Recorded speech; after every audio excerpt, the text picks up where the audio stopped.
திறமைக்கு ஒரு மேடை.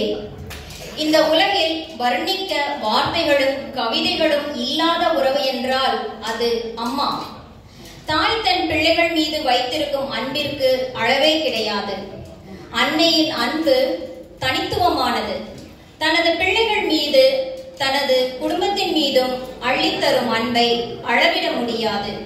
நம் மன்றத்தின் சிறுமி ஆஃபியா அனைவருக்கும் உணர்வுகளின் ஆழத்தை உணர்த்தும் வண்ணம் அன்னையர் தினம் பற்றி சிறப்புரை வழங்குவாள்.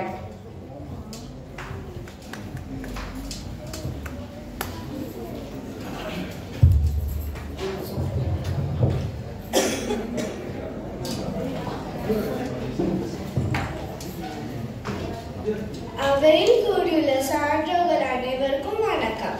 எனக்கு பேச வாய்ப்பளித்த செந்தமிழ் கல்விமன்றத்துக்கு நன்றிகள்.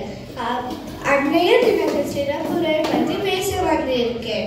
அன்னையர் தினம் முன்னறி தெய்வம் என்று ஔவையா கூறியுள்ளார். இதன் பொருள் அன்னையர் நமது வாழ்க்கையில் முதல் தெய்வமாகும். அன்னையர் தனது நலனை மறந்து எல்லா உறவுகளை ஒன்று சேர்த்து தன் தியாகம் செய்ய தொடங்குவார். அன்னையர் இல்லாவிட்டால் மனிதனிடம் இந்த உலகத்தில் இருக்காது. ஔவையா தாயின் சிறப்பை தாயற்ற சிறந்த கோயில் இல்லை என்று பாடியுள்ளார். ஒரு பெண் தாயாக மாறும்போது தன்னை தியாகம் செய்ய தொடங்குவார்.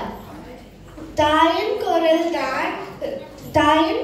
தான் ஒரு குழந்தையை உறங்க வைக்கும். ஆறாரோ அறியாரோ என்று பாடல்கள் தாலாட்டின் சிறப்பை காட்டும்.